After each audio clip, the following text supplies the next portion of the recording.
We shall. Okay, hello everyone. This is Mike Knuckala. I'm introducing today's speaking team of Martha Moreno from Seeds for Progress and Josette. Josette, I'm not sure how to pronounce your last name. Exprúa. Exprúa. Martha's someone that I've had the great pleasure of working with over a number of years. Seeds for Progress has done extraordinary work developing an education model for coffee farms in Nicaragua. Their work is in some ways related to similar work done in Colombia and elsewhere, but Seeds has taken the work in their own direction with tremendous leadership and commitment over time. So I want to thank Andrew Babson and Jackie Joyce for organizing this and reaching out to Martha and her team for the presentation we're going to hear today.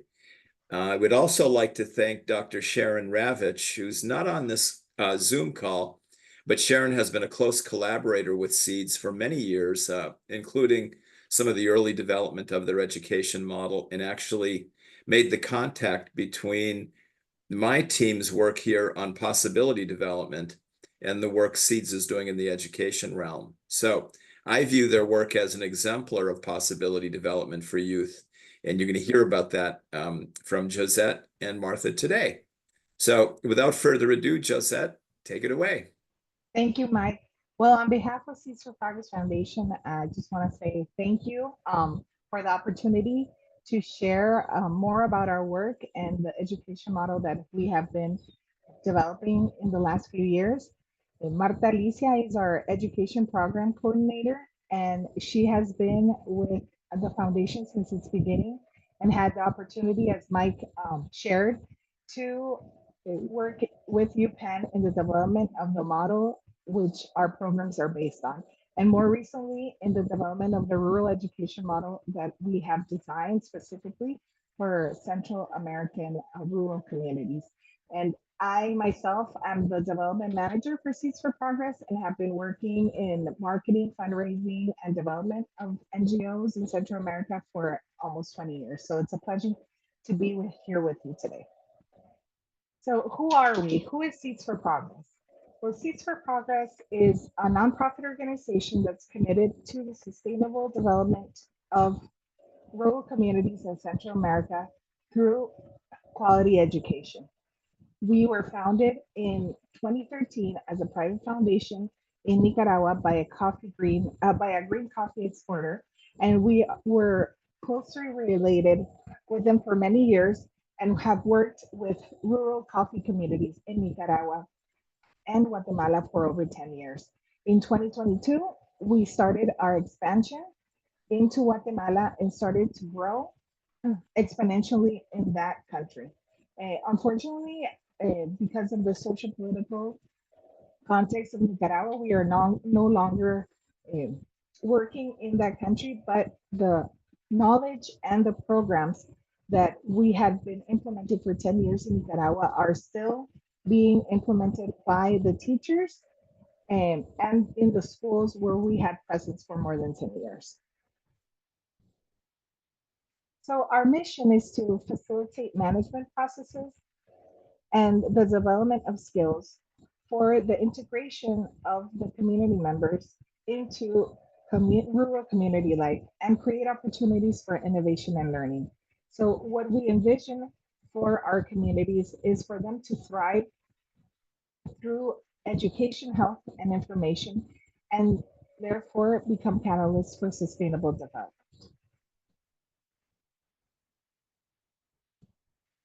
Our impact in the last few years in Guatemala, we have been working in 4 departments of Guatemala, and these are all rural coffee communities. We were able to impact through our 2 programs that we have been recently implementing in Guatemala around 2,400 children. We have worked with 140 teachers in the development of capacities and innovative educational methodologies for them to implement in the 15 schools that make up our network. And we are also implementing 60 child labor prevention centers during the coffee harvest, where we not only offer protection and care for the children, but also educational activities. That a little bit about ourselves. So in the last since our creation and in the last 2 years, we have been on a journey of developing our own education, our own rural education model.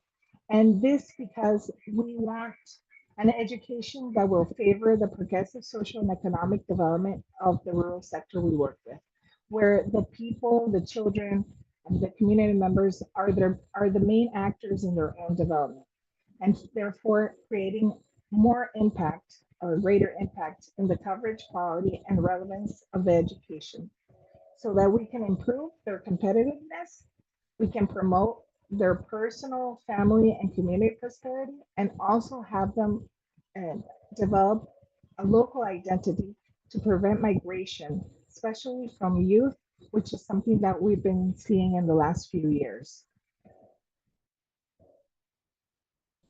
So a little bit about the context of rural education in Central America. As you know, the quality of education in Central America has been an issue for a very long time. There's only 2 out of 10 children in Central America go to preschool, and 1 in 3 young people do not attend high school. 59% of young people that are from the ages of 15 to 24 are outside the educational system in Central America. And in Guatemala in particular, the dropout rate is 14 points higher than the average in other Latin American countries. So there's a big issue on retention and continuation of studies for children and youth in Central America. And in particular, in Guatemala, we have 2% of the population have migrated to the United States between 2018 and 2019. And this, we probably know that it's a little bit higher, the, the percentage, because of what we have been seeing in the rural communities we work closely with. So in particular, in our communities, in the 4 departments in Guatemala, we have been able to see that less than 20% of children attend preschool, and only 2 out of 10 students meet the standard for reading fluid. We have children that are in 4th grade that read at a 1st grade level. And we also have seen that only 1% of youth go to high school in the communities where we work. So there are different tendencies that want to address these challenges that we have been seeing in the context of rural education in Central America. There are many education policies that are focusing on the increased enrollment of children in preschool, high school, and primary school that want to increase retention and reduce absenteeism. There's also a lot of policies that focus on the expansion of high school because mainly we see that the schools in rural communities are focused mainly on primary school and do not have many facilities for high school. We also have seen that there's a tendency for the professionalization of teachers and also a competence-based curricular approach. So this, we have also seen a tendency for higher education that generates knowledge and skills that promote scientific and technological development, as well as social and business innovation, and ensures better levels of local wealth and prosperity. But as you know, there are challenges and barriers, which is the reality to rural life and rural education in the communities. Most of the time, the Ministry of Education has little capacity and resources to invest in these changes of policy. And that's where organizations like Seeds for Progress come in and help and complement these activities so we can improve the level and quality of education of these children in schools. There's also, for the same reasons, deficient school infrastructure, and this affects the learning environment, both for the students and the teachers as well.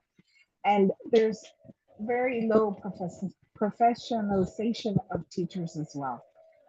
little programs that are based on building capacities in these teachers' skills, as well as different educational methodologies instead of the formal methods that have been used in the past. There's also lack of supervision and follow-up by the education and local authorities of rural schools, since they are very much isolated from the areas of urban areas of the country.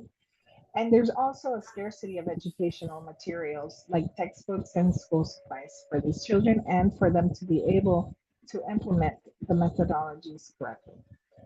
Dis- See? I heard somebody. Disculpa, Josette, Yeah. ¿puedes mover un poquito el micrófono? Casi se escucha bien bajito el volumen. De verdad. ¿Y ahora? Ahí se escucha un poco mejor. Sí, Okay. disculpa. Okay, sorry. Please let me know if Marta Lisa says that you can hear myself very well. So I hope you can hear me better right now. Yeah, I turned up my volume, Josette, and it was fine for me, but I think you are coming in clearer right now. Okay, perfect. So I apologize. No problem. Well, so as you know, many of the educational models we have seen in the past seek to solve the problems of coverage and quality in rural education, but you also need to develop competencies for life. It's very important, as well as have the flexibility to be able to serve the migrant population that we have been seeing in the last few years. Another important aspect is to prepare for work and the labor force, the youth in these communities, and to also be able to improve international test scores that can ensure permanence in the education system. So the Seeds for Progress rural education model, which we have named Cultivating Education, responds to these challenges. So what is the Cultivating Education model? Well, it was born from an alliance that we have had with the University of Pennsylvania Graduate School of Education since 2010.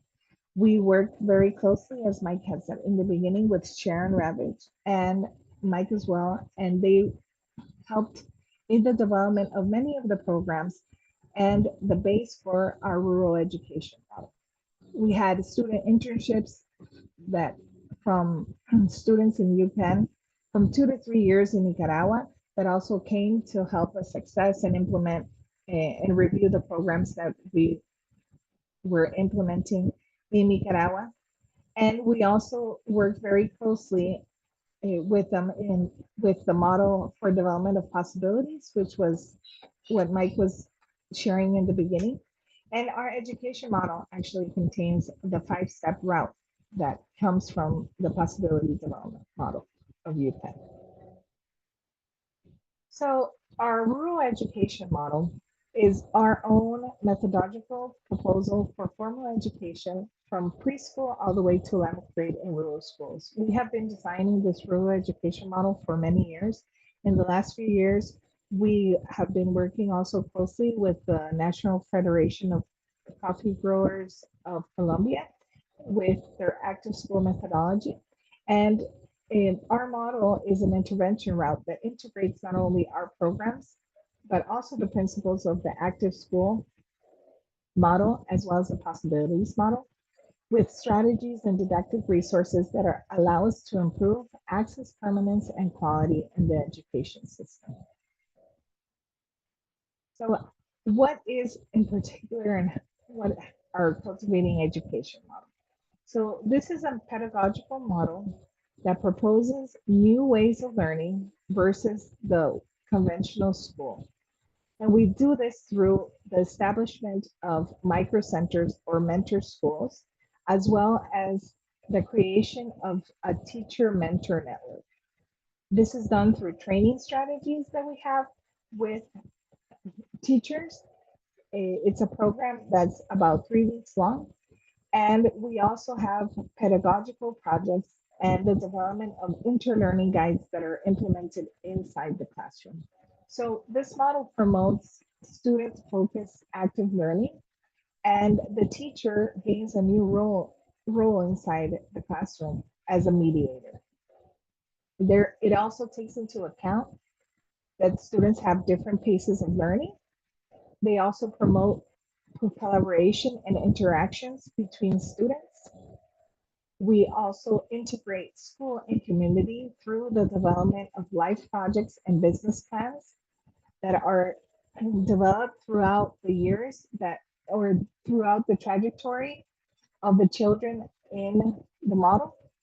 And it also promotes education and civic participation through the establishment of student governments inside the schools. So all of this results with children and youth that are happy, they're capable of transforming their environment, they can make informed decisions and have developed cognitive, social, and ethical competencies that lead to entrepreneurship and entrepreneurialism, as well as leadership in their communities. So, what does a graduate of the Cultivating Education model look like? We want our graduates to be able to improve their quality of life by integrating practices and technologies for sustainability, by building trust, credibility, and loyalty to their community, to be able to manage their life project or their business that they have created through this model efficiently, to be able to adapt and make informed decisions in the face of challenges, be able to maximize the use of resources, and also to transform their family, community, environment through the development of all these competencies that we have talked about.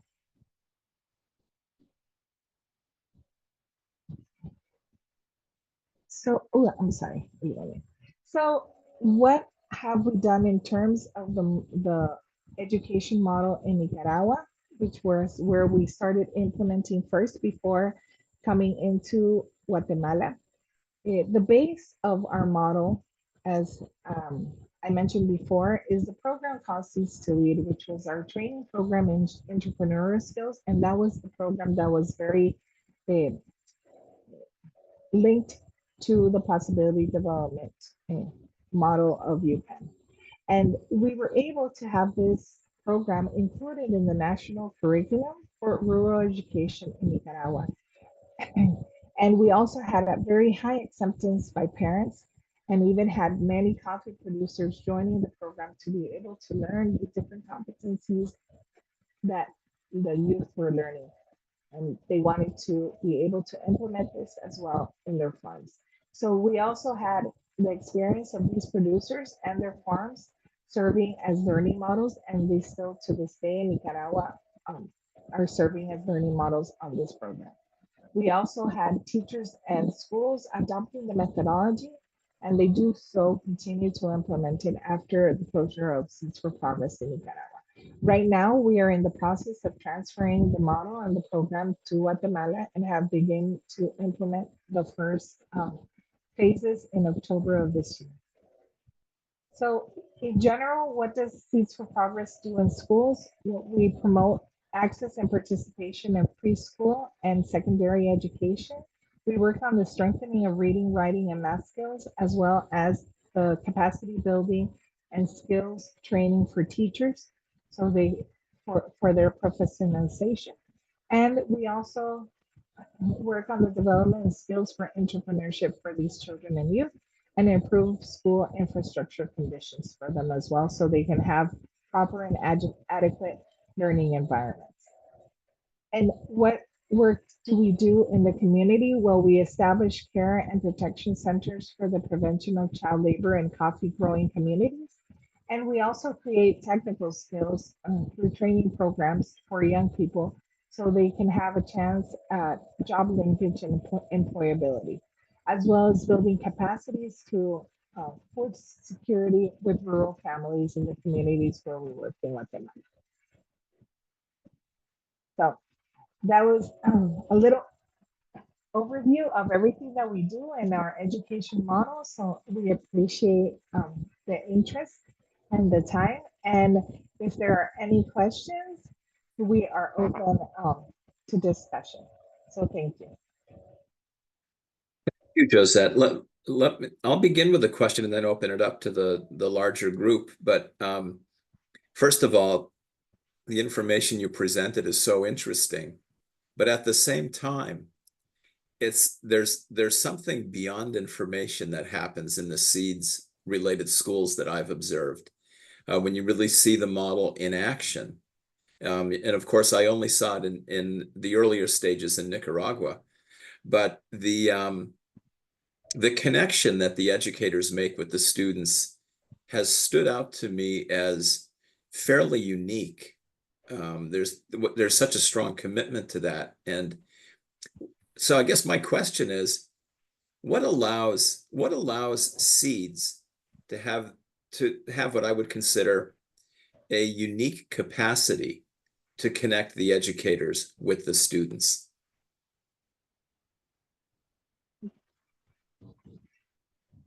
Marta Alicia, Sí, ¿entendió la pregunta? We're going to have Marta Alicia answer questions that are pertaining to the methodology and Okay. education.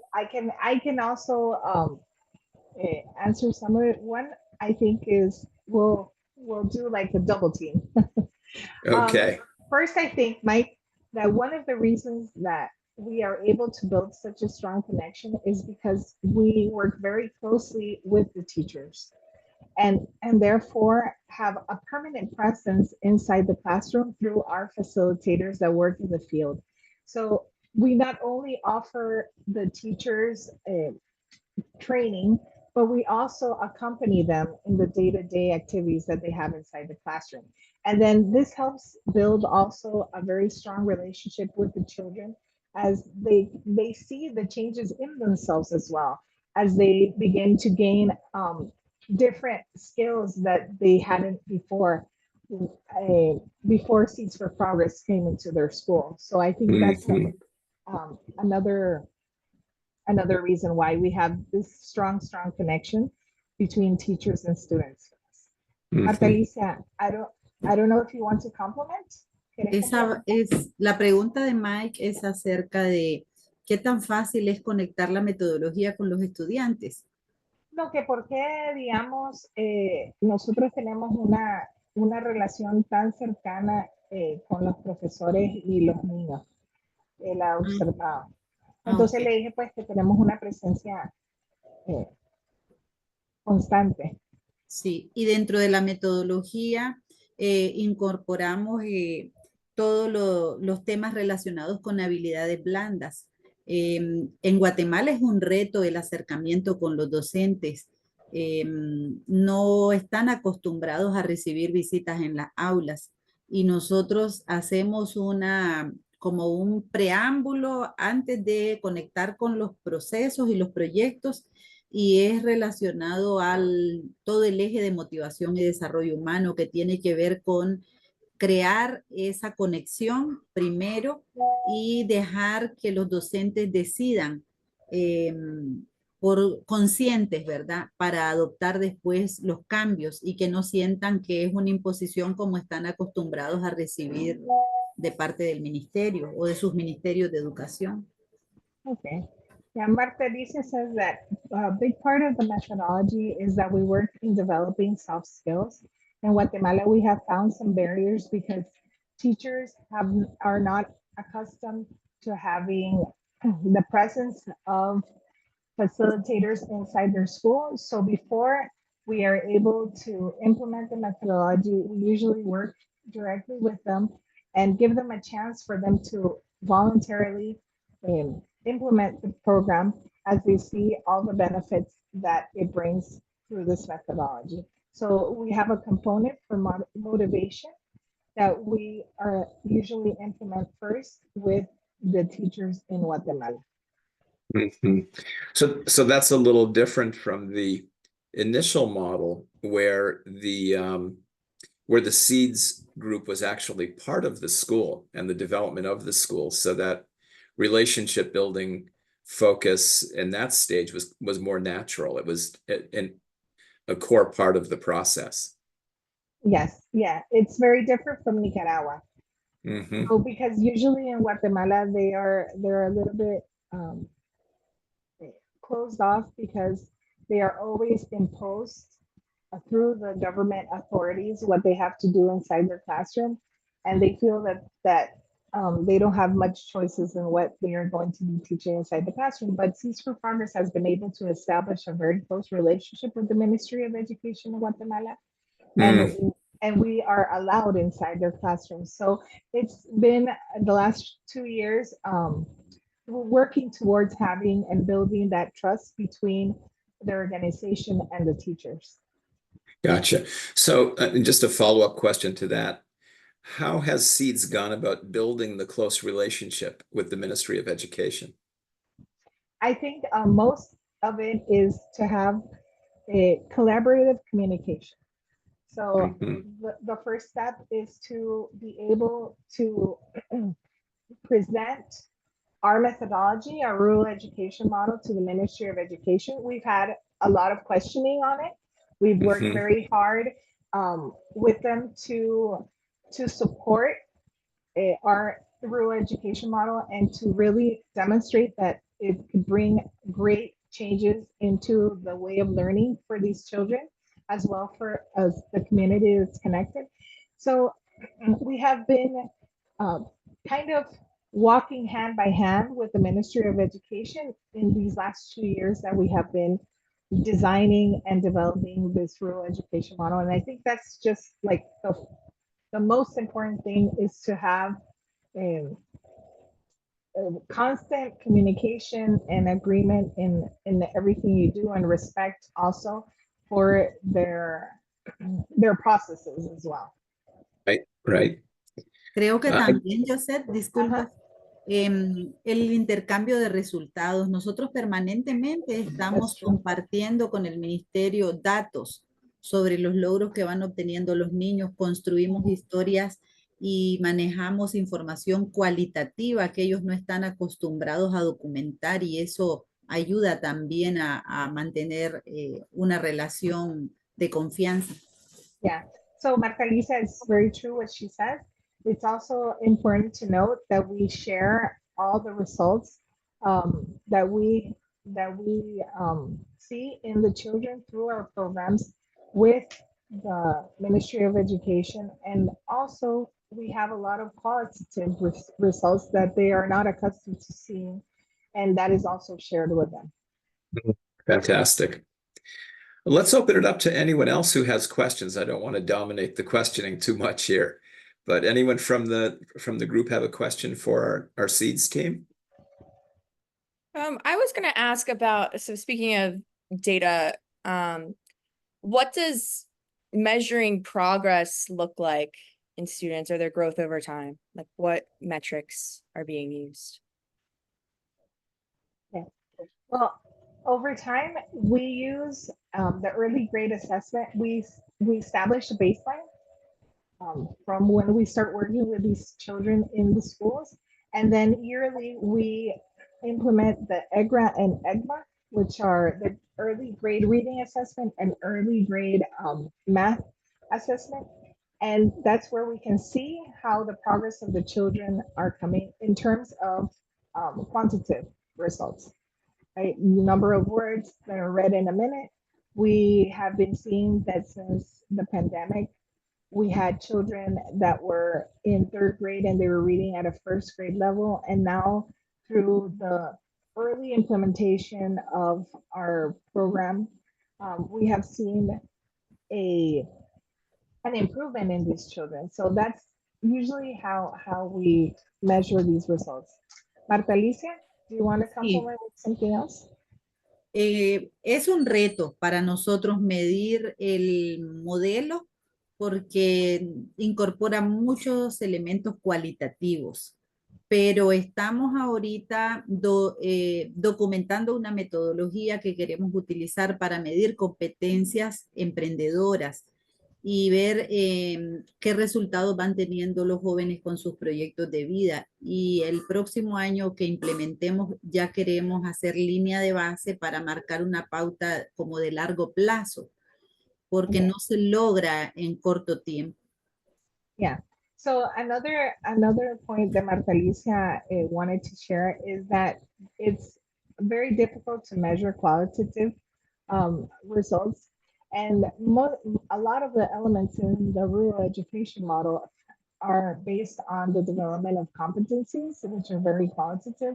And so this year we have been working on the establishment of a or designing a monitoring and evaluation methodology for the model that we hopefully want to begin to implement in the following year so we can have more results in terms of qualitative aspects of the model. Mhm. Great. Can you actually slide back to the, could you go to the slide that has the model on it? Yeah, of course. Please? Thank you so much. You're welcome. Let me see.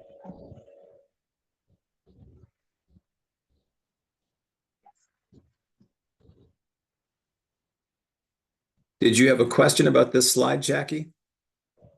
I just wanted to look at it for context. I know between Mike and myself, we have plenty of questions, but if anybody else has questions, I don't know if the raise hand feature is here. Feel free to put it in the chat or unmute yourself. Flavio, if you don't mind, I'd love to bring you into the conversation a little bit because you've been tackling some similar challenges in Brazil and are very in touch with the need for educational enhancement in Brazil, not necessarily rural, but kind of in many aspects of society. So I'm kind of wondering a little bit about your reaction to this from a Brazilian perspective. Thanks, Mike. First of all, congratulations on the work. It's amazing. Hola, Marta, ¿cómo estás? Hola, It's hola amazing. Flavio, un gusto. Hola, muito gusto. So my question, Mike, relates to to what you mentioned is, I saw that some of those learnings and competencies and process are being scaled or transferred to at least 2 settings, right? So you guys mentioned that you're now, everything that was learned there is now on the national education for the rural, right? We are not only talk about coffee, but we are talk about rural as a whole, right? And you also mentioned that you're testing the model in Guatemala. So my question is, what are those learnings that are transferable? And it's a very selfish question because I would love to bring some of the stuff to Brazil. So what do you guys think are the learnings or the process that are universal, meaning that you can transfer this to other rural areas rather than coffee, or you can transfer this to other countries rather than Nicaragua? Okay. Marta Alicia, ¿le entendió la pregunta? No sé si al 100%. Sí. Okay, Sí. I think Marta Alicia is the perfect person to answer this question. So I'm going to translate what Flavio was asking. Marta Alicia, él lo que pregunta es ¿qué son los aprendizajes que se pueden transferir a otros, digamos, no solo a comunidades cafetaleras, pero sino a la ruralidad en general y a países? O sea, ¿qué tan escalable es el modelo y cuáles son esos aprendizajes que son universales? Si quiere, me lo hace en pedacitos para que no se me quede. Ok, sí. Algo importante es que el modelo desarrolla capacidades y las capacidades se pueden implementar en cualquier contexto.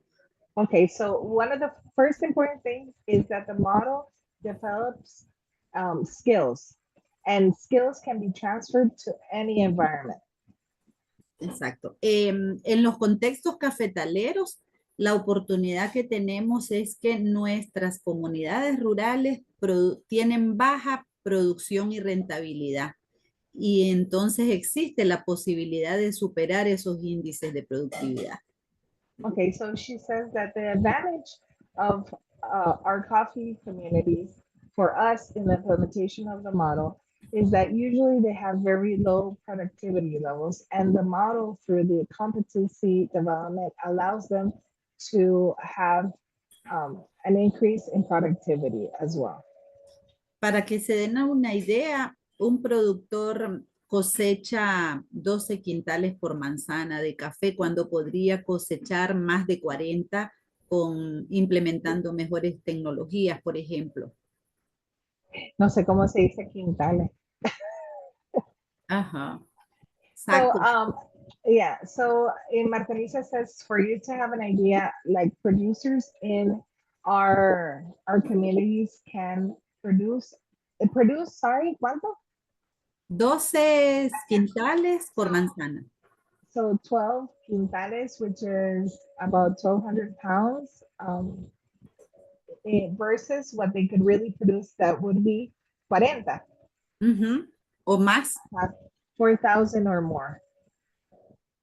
Entonces, ese es un problema en la caficultura generalizado y en cualquier contexto, desarrollar capacidades va a implicar desarrollar economía. Okay, so in any context, the creation or development of competencies and capacities also go hand in hand with creating and increasing productivity. Otra situación es que para transferir hay que considerar que los docentes no están vinculados con la productividad de sus comunidades, se quedan muy centrados en la escuela. Okay, so another thing to take into account is that teachers are not linked to the productivity of their communities. They are very much only focused inside the school. Entonces, capacitar a los maestros en la metodología también implica ofrecer información del contexto y la necesidad que tiene ese contexto para que vincule la escuela con la comunidad. So an important part of the training for these teachers is to help them integrate the school with the community.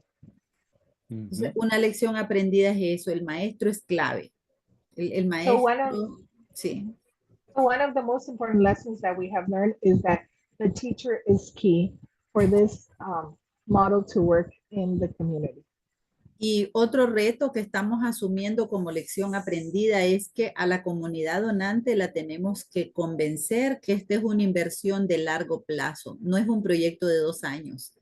Okay, and another barrier that we have been seeing and we have been working on is convincing the donor community that this model is not a short-term project, but is a very long-term investment. Y un último aspecto que creo que es súper importante en la transferencia es que hay que adaptarse al contexto. Yeah, and another very important thing is that you also have to adapt it to the context. No podemos replicar exactamente. Yeah, you can't do exact replication in every context. It has to be adapted. An example? Un ejemplo es que en Nicaragua incorporamos todos los pasos del modelo en el currículum de secundaria porque había una asignatura apta para eso. Okay, so for example, in Nicaragua, we were able to include it in the curriculum because there was already something, a part of the curriculum that was related to what we were trying to achieve. Y en Nicaragua hay más cobertura de educación secundaria en la ruralidad, aunque no es de buena calidad, pero hay cobertura. Yeah, and in Nicaragua, there's higher coverage of secondary education. Even though it's not of high quality, there's more possibilities to be able to implement it because they have more coverage. En Guatemala, solo el 1% de los estudiantes va a la secundaria. Entonces necesitamos crear programas cortos para atender esta población que no está yendo a la escuela.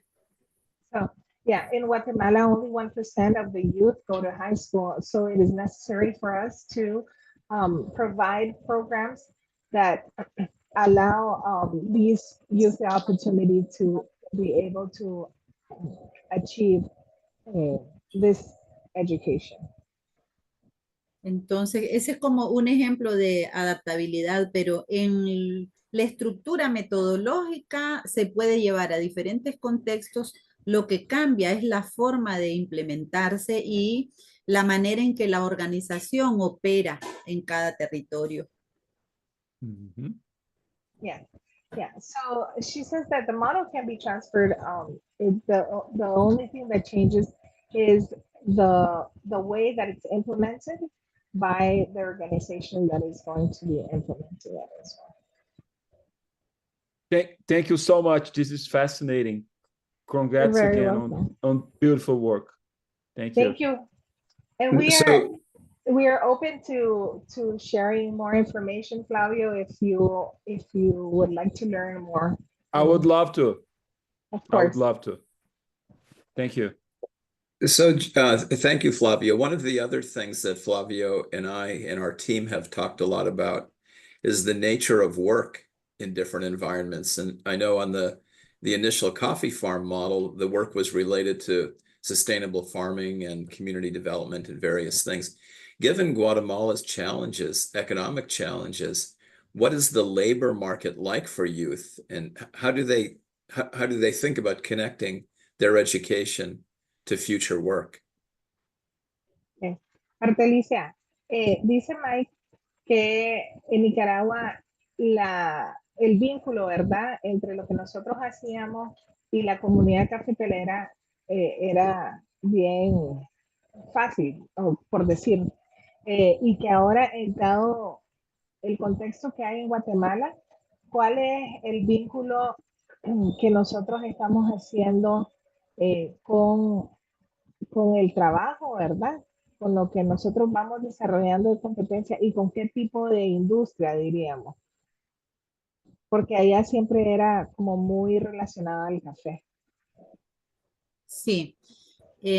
A diferencia de Nicaragua, en Guatemala tenemos la posibilidad de trabajar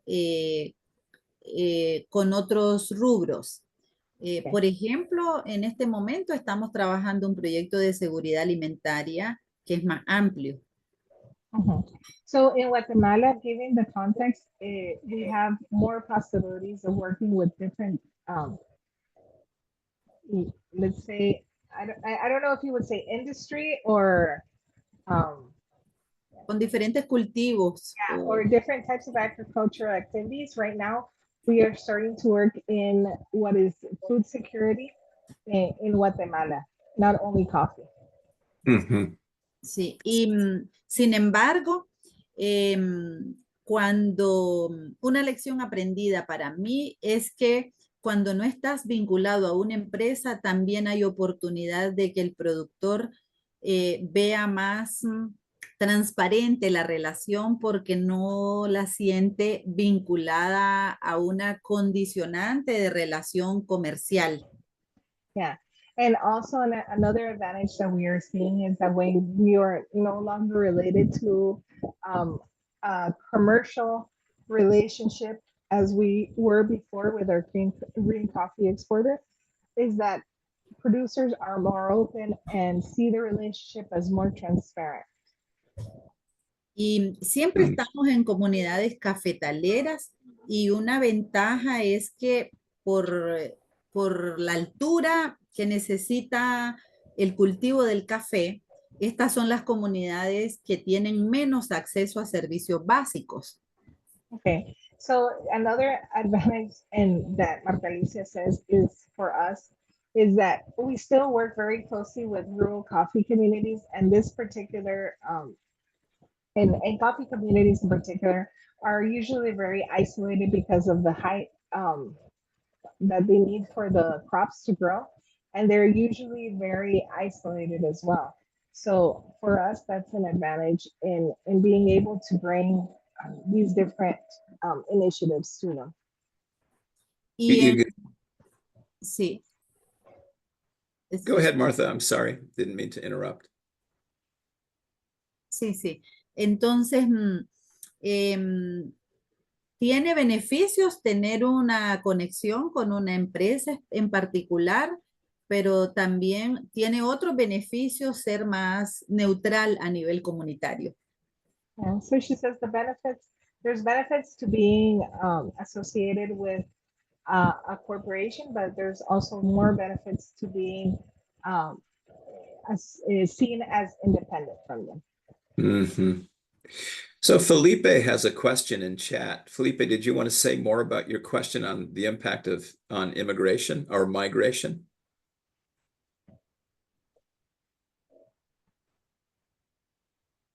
Not too much more, just, sorry, can you hear me? We can hear you. Yeah. Okay, sorry. There was a stat in one of the early slides about like 2% of the population of Guatemala coming to the US between 2018 2019. So looking at that as kind of maybe a baseline, if part of what we're working towards is giving people opportunities, presumably part of that is opportunity to stay where they are and make a successful life there. So are you able to measure an impact in that way, or is that kind of out of reach? Okay. Marta Alicia pregunta que si nosotros podemos medir el impacto que hemos tenido con el modelo en la migración, ¿verdad?, de las personas de estas comunidades. Pues yo le quiero decir que todavía es muy temprano, no hemos comenzado a implementar. Sí. Pues. Okay, Es entonces, muy temprano y estamos apenas estructurando la metodología para hacer línea de base, porque vamos a empezar a trabajar el modelo con todos sus pasos en el próximo año. Este año hicimos la adaptación de los materiales y la validación con el ministerio. Yeah, as you said, Felipe, that serves us as a baseline, but right now it's too early because we are beginning to structure the baseline for the implementation of the cultivating education model in Guatemala. And hopefully we will be able to measure this as we implement all the different aspects of the model and the different stages of the model in the country. Sin embargo, yo sé de Nicaragua que implementamos 2 años y el proyecto se cortó antes de hacer una primera medición.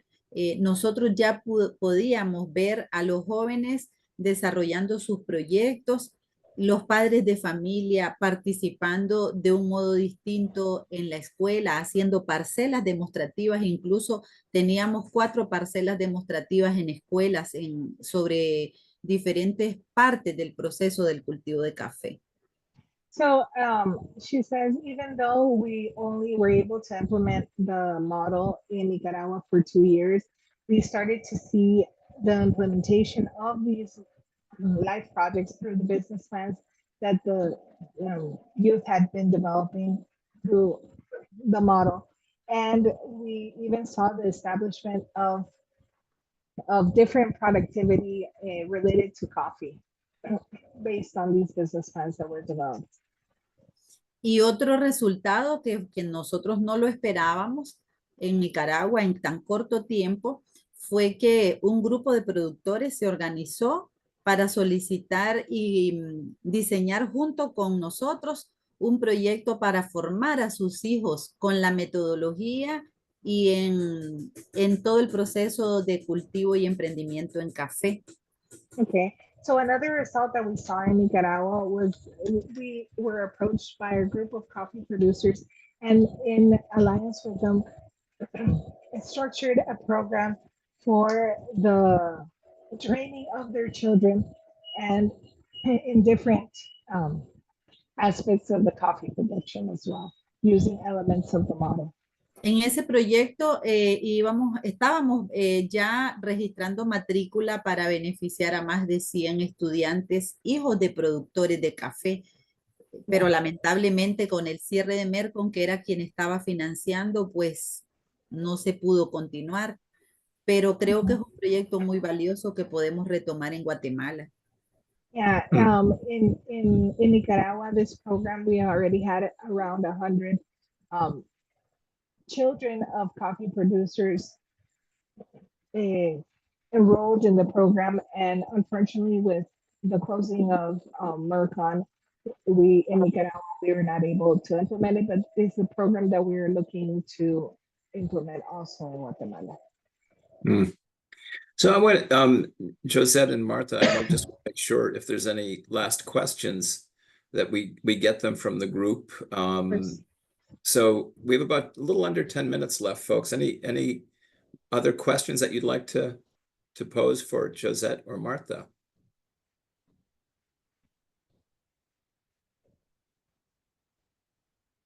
If we have no takers, Jackie, I know you have more.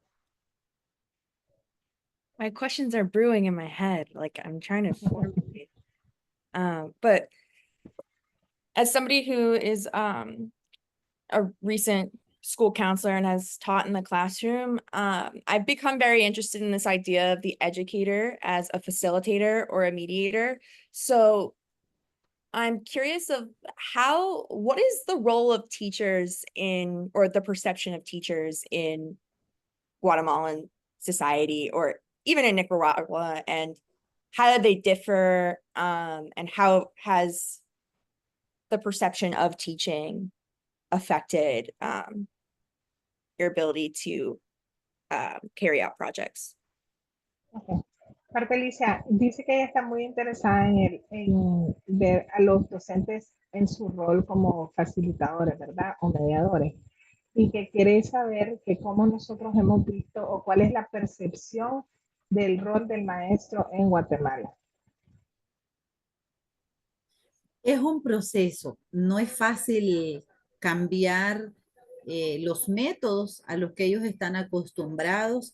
Sin embargo, cuando experimentan las estrategias, porque tenemos un set de estrategias diseñadas para ir implementando y hacemos mentoría con ellos. Mentoría significa que modelas una clase frente a los maestros.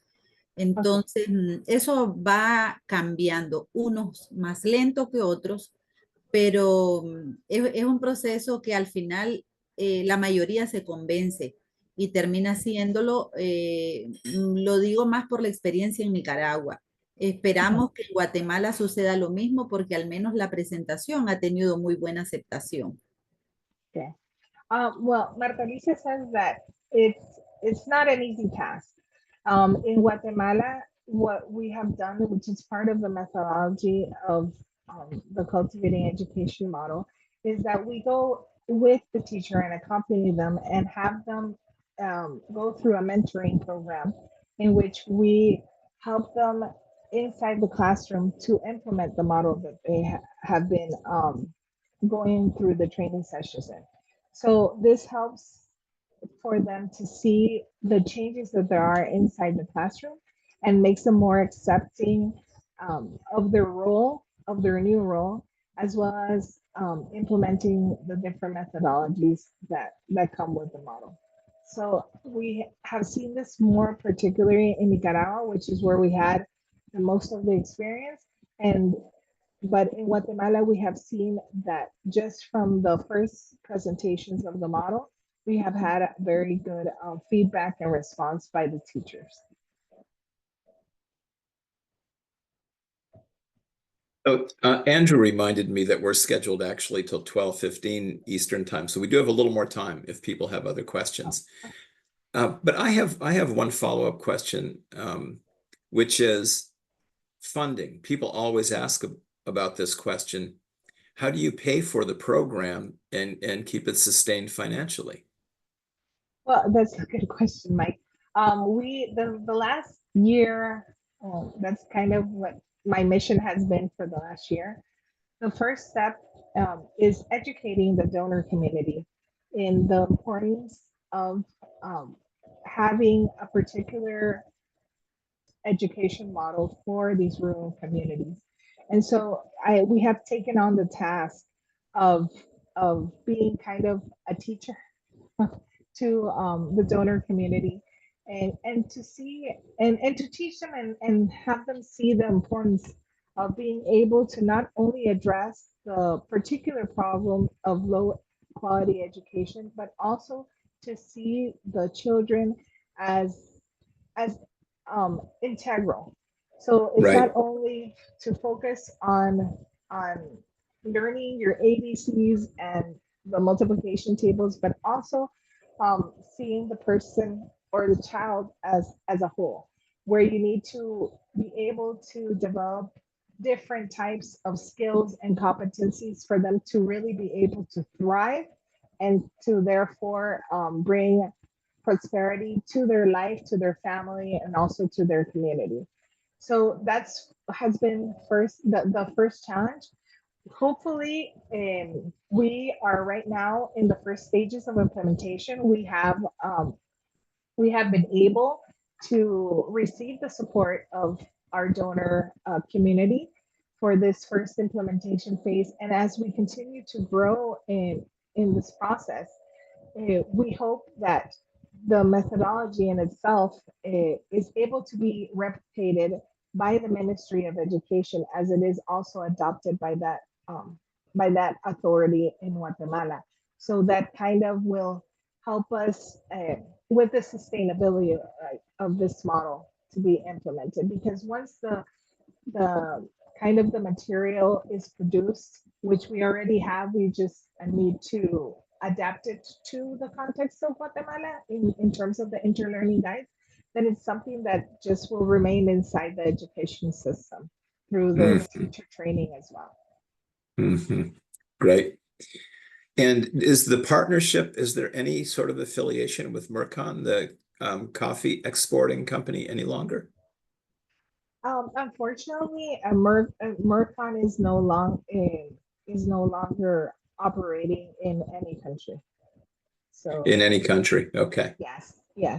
So no, unfortunately, we don't have any direct relationship to any coffee exporter now, and we are just open to partnerships with any donor or supporter that wants to help to improve these rural communities through education.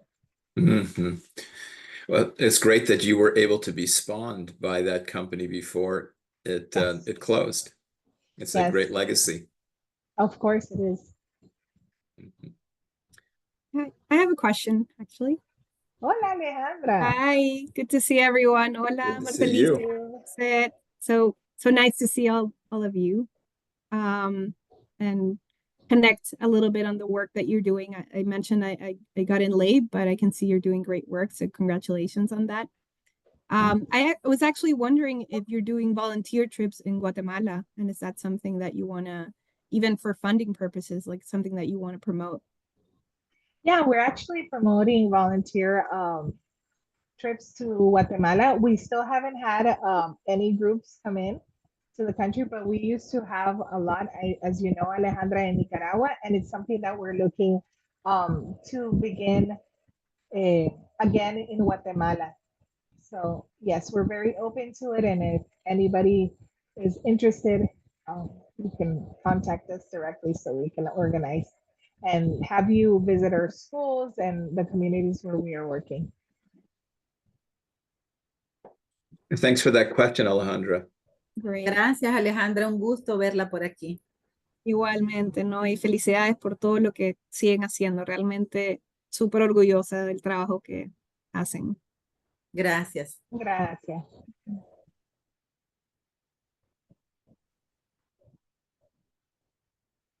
Josette, one follow-up question I have based on something you said.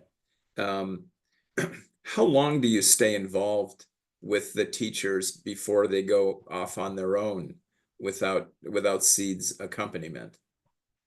Well, our intervention time frame usually for the communities and the schools is 10 years.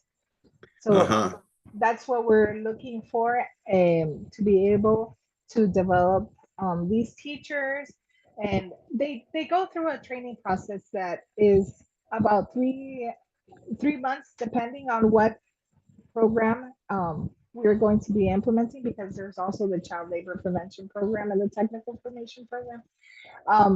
But us as Seeds for Progress have presence in the community and in the school for around 10 years. It's the only way that you can really, I mean, investing in education is long-term. Right. So it's 10 years in a school, and then how many schools have you been in, or will you be in Guatemala this year? Well, in this year, we're hoping to grow to 20. Right now, Okay. we are in 15. And by 2025, we're hoping to be able to be in 25 schools. Fantastic.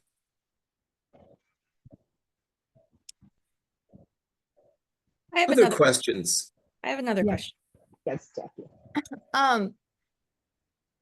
As I said, my brain's been buzzing, but I've been a key part of possibility development is imagining one's possibilities within the like beyond the confines of like what the reality is. And it brings me into the idea of hope. And so I'm curious what you're seeing on the ground with this next generation of when they're engaging in this curriculum. Is there on the scale of like there's no hope, I can't make change, I have no efficacy, to I like the world is my oyster, I want to transform my community. What is the vibe that you're getting from students in terms of their self-efficacy and their ability to make change in their communities? Okay. Marta Alicia, se la dejo a usted porque usted tiene la experiencia en Nicaragua de esto. Ella dice que el modelo que se concentra en desarrollar posibilidades, ¿verdad? También está muy vinculado con la parte de esperanza, ¿verdad? Entonces, cómo nosotros percibimos en los alumnos o en los jóvenes que pasan a través de esa experiencia, ¿verdad? En términos de su como propósito de vida, si se sienten con esperanza, empoderados, ¿cuál ha sido, digamos, la percepción que nosotros hemos visto en estos jóvenes, pues, con nuestra experiencia?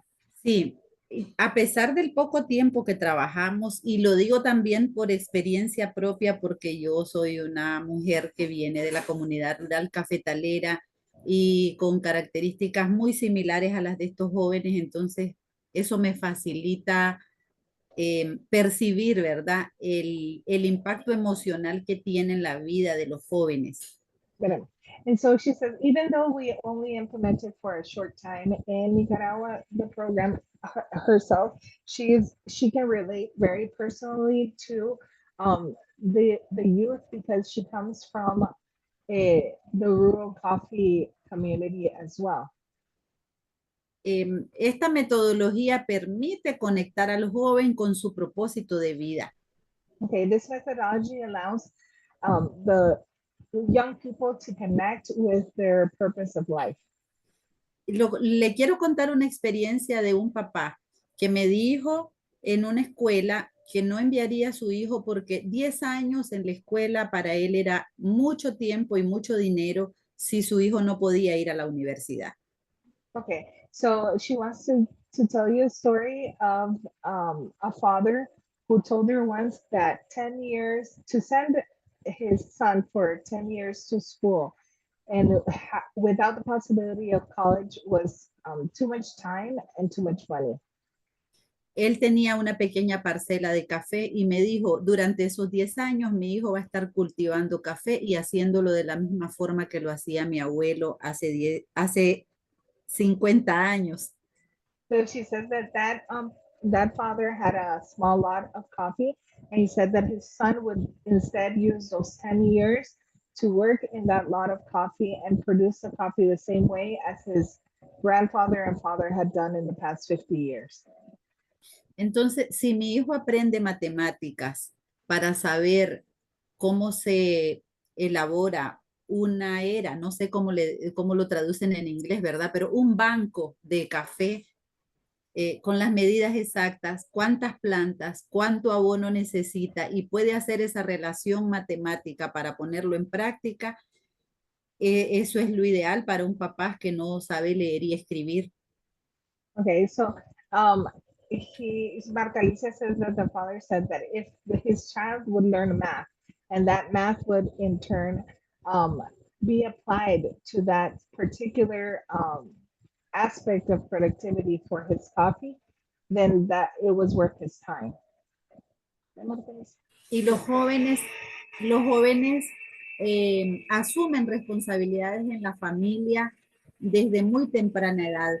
Entonces sienten que la escuela no les da esa posibilidad cuando no pueden ir a la universidad, pero si pueden asumir un oficio técnico e innovar en ese oficio, eso les abre muchas posibilidades.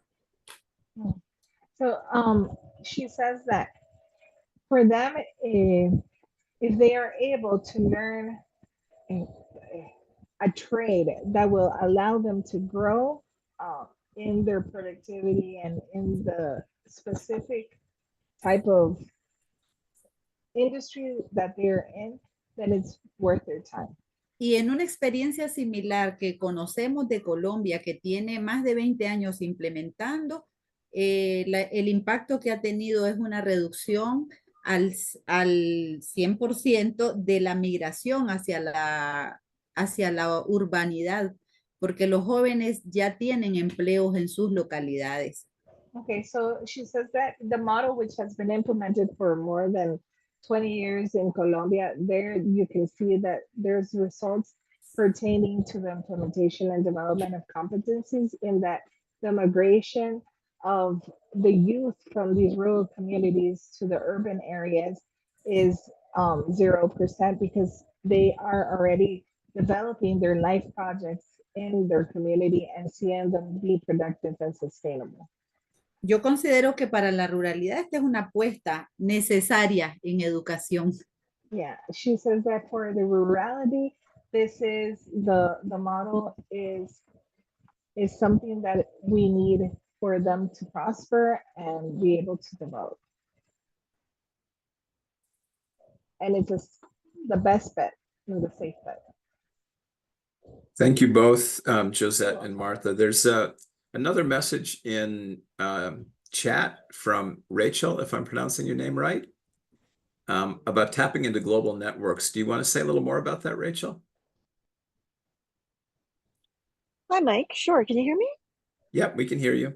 That's great. Yeah, I've just been enthralled listening to the passion behind the project, and it resonates with so many other values of other pedagogical approaches of honoring the child and respecting the teacher, creating that professionalism.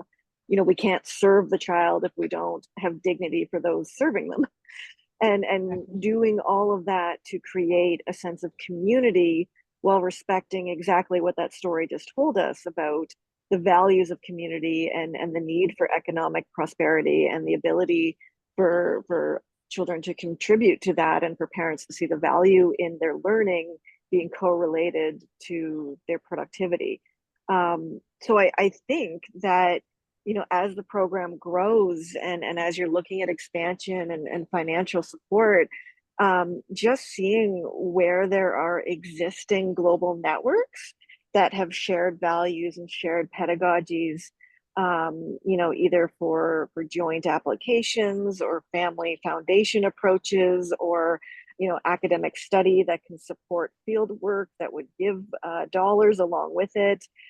Even just the advertising of volunteer opportunities through existing educator networks that share your values. I think there's some really strong global networks that are out there, and just simply mentioning one is the Whole School Leadership Initiative, which was founded by three gurus of multi-continental education approaches. The main one being Kathy Minardi out of Washington, D.C. So a quick Google search or social media search will pop Kathy and the Whole School Leadership crew for you. But yeah, there's other really like-minded folks out there that connecting to and sharing your story with might help you with expansion, because it's wonderful work. Thank you so much. Oh, that's wonderful. I'll sure be looking into the Whole School leadership. Thank you for the suggestion. Quite welcome. Then Rachel, can you tell our group here a little bit about the work you do and how you're connected to this? Sure. Actually, I was put on the mailing list for this webinar series from Andrew. Andrew and I have connected at a few conferences this past season, and I'm a PhD candidate at the University of Toronto in adult education and community development, focused on how children and youth engage in political decision making. But my own history professionally is that I've spent 25 years in the child and youth education sectors. I have founded a Montessori school, pre-K through secondary, and consulted with provincial ministries of education and been in oversight roles for government decision makers serving children. So sat on all sides of the table and been in the trenches and been in the decision making seats. So I'm always enthralled to find out more about community-based approaches to elevating children's rights within education. So this has been a great morning spent with you all. Great to have you here. Speaking of Andrew, he did ask if there's time for one more question. So let's take Andrew's question and we'll wrap up with that one. Andrew? Hi, everyone. Good morning. I'm calling from the road here. Thank you, everyone, for joining us today. Thank you, Rachel, for stopping by and that excellent comment and question. Thank you, Jackie, for moderating, and of course, Mike, for presiding over. Thank you to our guests. It's really been incredibly just rich and fascinating and compelling. So thank you very much. I actually had a comparatively maybe boring methodological question to end with, but I was interested mostly in just thinking about longitudinal view of this wonderful program that's been happening over the years now. Have there been reports of a longitudinal effect of the curriculum, or is that something that could be, let's say, contributed to this body of activities? So, again, question about longitudinal work on progress. Thank you. Thanks, Andrew. I did not hear the last part very well. I think he was asking if there has been longitudinal work on studying the impact of seeds. Oh, okay. Thank you. Marta Alicia, pregunta Andrew si ha habido alguna medición de longitud del impacto que ha tenido el trabajo de Seeds for Progress. En Guatemala todavía no. En Nicaragua tuvimos algunos procesos de evaluación. Hicimos con el Centro de Investigación para la Educación y la Productividad de Colombia un estudio. Espérame. Dame chance. In Guatemala, it's too early, so we have not had studies in the longitudinal or the longitudinal impact of the work we had. But in Nicaragua, we did work with the Center of Evaluation and Monitoring. ¿Cómo se llama? Centro de Investigación para la Educación y la Productividad. And research for education and productivity in Nicaragua. Go ahead, Marta Alicia. ¿Sí? Y también tuvimos una evaluación también con INCAE en un momento, pero actualmente no tenemos una que cubriera todos los campos de acción que la Fundación hace. De todas formas, en eso necesitamos voluntarios también. Si hay alguien en PEN que puede ayudarnos a hacer una evaluación integral, creo que sería un buen aporte para la organización. Yeah, well, in Nicaragua, we also had, we did an evaluation with INCAE, but right now we are working on establishing different evaluation methodologies for the program and all the elements involved. So Marta Alicia says it's also a very good opportunity if somebody from Penn would like to support in that process as well. I'm sure we'd love to re-engage with that. So that's something we can talk about. Perfect. Thank you. I know our time is up. We should probably wrap up so people can get on with their day. But Josette and Martha, thank you so much for the presentation and for the great work you do. And we'll be in touch soon. Well, thank you so much for having us and for your time and questions and comments. We really appreciate it, and we look forward to being in contact very soon as well. And if anybody that has participated today wants more information, please feel free to reach out to us. Thank you all. Thank you, everyone. Muchísimas gracias. Un placer siempre. Thank you.